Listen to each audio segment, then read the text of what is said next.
Sodobno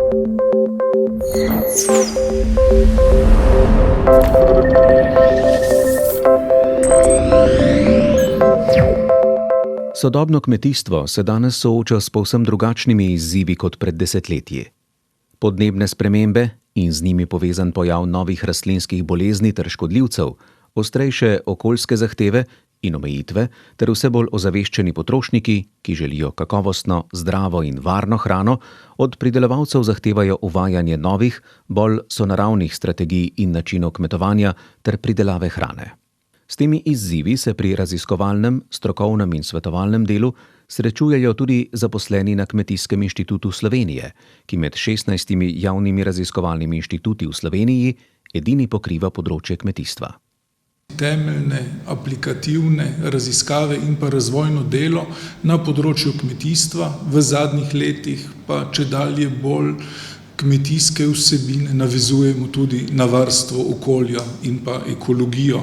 V podporo našim dejavnostim lahko rečemo, da imamo dobro opremljene laboratorije. Naše aktivnosti večinoma izvajamo v laboratorijih in na poljih v Ljubljani in pa v Jablah. Ob teh glavnih lokacijah pa upravljamo številne poskuse tudi na različnih mestih in pa postajah širom Slovenije. Tukaj pa gre seveda za preverjanje in pa preizkušanje različnih agroklimatskih razmer. Nahajamo se na Kmetijskem inštitutu Slovenije na oddelku za infrastrukturo, Center za raziskave in poskusništvo, kjer nudimo vso potrebno infrastrukturo za izvajanje poskusov in raziskav. Konkretno se nahajamo na poskusu IOSDV, kjer od leta 1992 preučujemo vpliv zaoravanja žetvenih ostankov v tla na žitih in pa na koruzo ter dognojevanje z dušičnimi gnojili. Pomemben poligon za raziskave v sadjarstvu ima inštitut tudi na Brdu pri Lukovici, kjer je kolekcija več kot 400 različnih sort jablan, hrušk, našija, češenj, sliv, lupinarjev in jagodičja. Zbirka, ki je po številu sort sadnih rastlin največja v Sloveniji, je namenjena opravljanju poskusov in raziskovalnih projektov ter predstavlja dragocen genski material. Področji rastlinske genetike in fiziologije predstavljata pomemben del raziskovalnih dejavnosti inštituta, ki pred nas postavljata vedno nove znanstvene izzive. V bazičnih in aplikativnih raziskavah pojasnimo posamezno delovanje organizmov, posameznih organov, organel in pojasnimo tudi njihovo delovanje. V okviru programske skupine Agrobiodiverziteta se na Kmetijskem inštitutu že vrsto let ukvarjamo s proučevanjem odziva rastlin na sušo. Vemo, da je suša eden izmed abiotskih dejavnikov, ki močno vpliva na zmanjšanje količine in kakovosti pridelka. Odziv rastlin na sušni stres preučujejo na več nivojih, od fiziološkega, biokemijskega do odziva na ravni transkriptoma in proteoma. Rezultati predstavljajo nova znanstvena spoznanja, praktično pa jih uporabljajo v žlahtnjenju rastlin. Najdragocenejši vir v vsaki genski banki predstavljajo avtohtone, domače sorte ali populacije, ki s svojo genetsko raznolikostjo in prilagodljivostjo, talnim in podnebnim razmeram, predstavljajo dragoceni vir za žlahtnjenje novih sort. Hkrati pa so pomemben narodov zaklad, ki ga je treba ohraniti. V genski banki na Kmetijskem inštitutu Slovenije skupno hranijo preko 3500 avtohtonih genskih virov kmetijskih rastlin, pridobljenih z zbiranjem po vsej Sloveniji. Raziskovalno delo na področjih genetike, fiziologije, varstva rastlin in tehnologij pridelovanja je povezano z žlahtnjenjem rastlin. Žlahtnjenje krompirja ima na Kmetijskem inštitutu Slovenije dolgoletno tradicijo. Doslej je bilo vzgojenih 25 sort krompirja, od tega v zadnjih 2 desetletjih 10 sort, ki so tudi tržno uspešne. Ko žlahtnimo nove sorte, seveda imamo v mislih, da mora biti sorta dobra za jest, da mora biti rodovitna in pa odporna proti boleznim škodljivcem, ne le tistim, ki so danes tukaj, ampak tistim, ki bodo pravzaprav čez 10-20 let pomembni. Zato je še kako pomembno, da poznamo te bolezni, te patogene, te škodljivce, spremljamo njihov razvoj, seveda tudi, da iščemo gene odpornosti proti tem boleznim in jih potem uspešno prenesemo v program žlahtnjenja. Obsežno področje raziskav predstavlja zdravstveno varstvo rastlin. V tem smislu se ukvarjamo z različnimi rastlinskimi škodljivci, kot so naprimer žuželke in pa rastlinsko-parazitske ogorčice in pa številnimi povzročitelji bolezni, kot so naprimer gljive, virusi in pa bakterije. Only since a couple of years we actually know that there are more than 1.5 million fungi on Earth, but only just 300,000 have been described and only a proportion of those are actually well understood. If we are considering now to implement sustainable approaches in agriculture, we need to understand not only most important pathogens or already described biological control agents, but the complexity of all the fungi that are present in soil, in the plant, or involved in pathogenic processes, including mycotoxin production. There is an enormous amount of fungi yet to be discovered, to be described, characterized, and actually studied so that we can use them for beneficial approaches in agriculture. Za detekcijo in identifikacijo rastlinskih škodljivcev ter bolezni uporabljajo sodobne molekularne in biokemijske metode ter morfološke analize. V zadnjem času posvečajo posebno pozornost raziskavam virov naravne odpornosti pri različnih vrstah zelenjave in drugih kmetijskih rastlin. Namen naše raziskave je določiti v tolerantnih akcesijah solate odpornostne gene ter s tem povečati nabor obrambnih mehanizmov proti rastlinsko-parazitskim ogorčicam koreninske šište. V zadnjem času razvijamo tudi različne hiperspektralne analize, to so manj agresivne metode detekcije škodljivih organizmov. Hiperspektralno slikanje se lahko uporablja v laboratoriju, v rastlinjaku, na terenu in na letalu. Omogoča ločevanje objektov in njihovih stanj na podlagi spektralnih podpisov oziroma odbite svetlobe.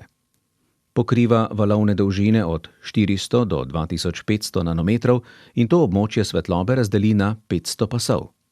V tem primeru bomo naredili prelet čez vinograde in naredili en preizkus, kakšni so rastni pogoji ta trenutek v nekaterih vinogradih v bližini.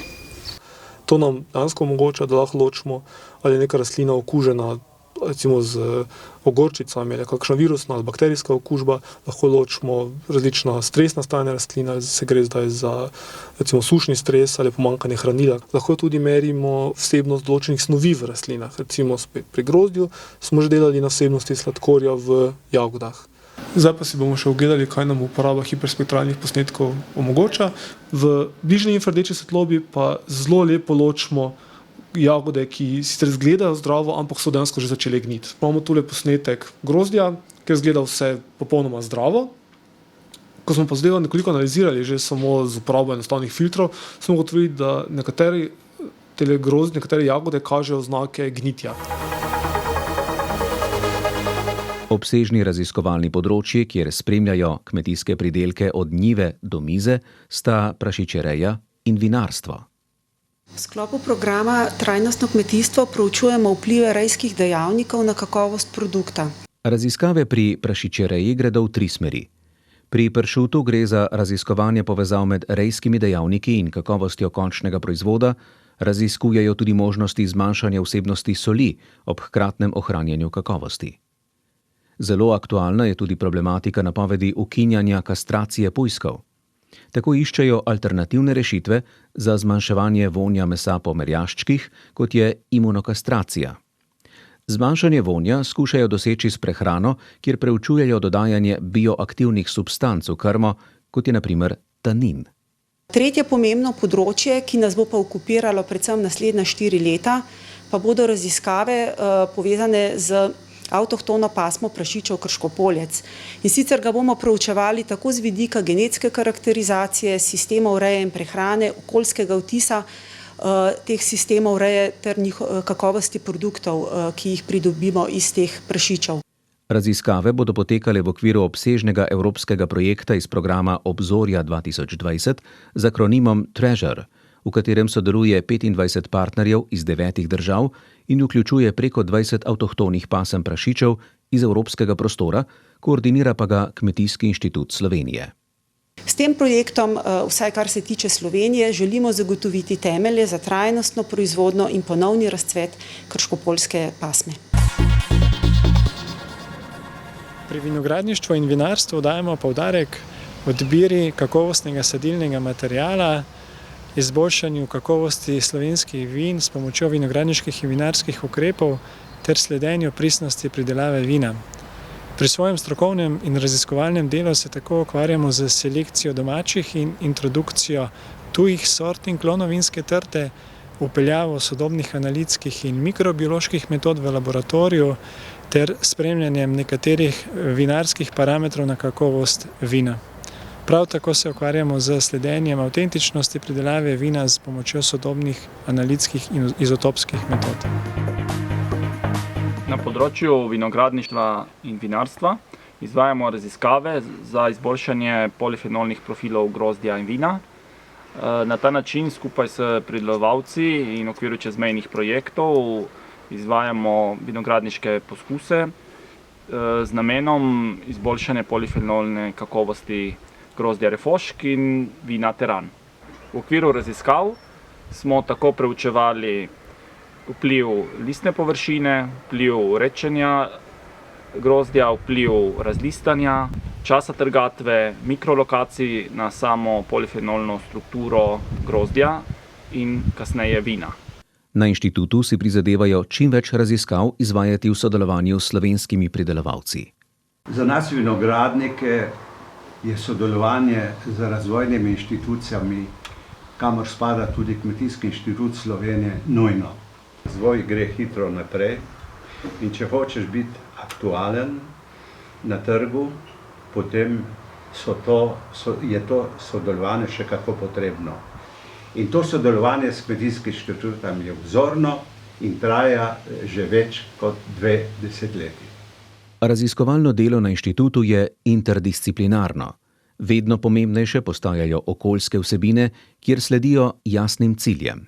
Da je kmetijska pridelava kar se najbolj da trajnostna in okolju prijazna, kar seveda pomeni, da je kmetijstvo tisto, ki skrbi za okolje, ki skrbi za dobro biotsko pestrost, čiste površinske vode, podzemne vode, za rodovitnost tal in da pri tem ne prihaja do negativnih vplivov na okolje.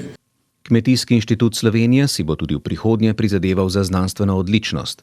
Vlagal bo v znanje in raziskovalno opremo, s sodelovanjem v evropskih raziskovalnih mrežah pa bo dostopal tudi do najsodobnejših mednarodnih spoznanj.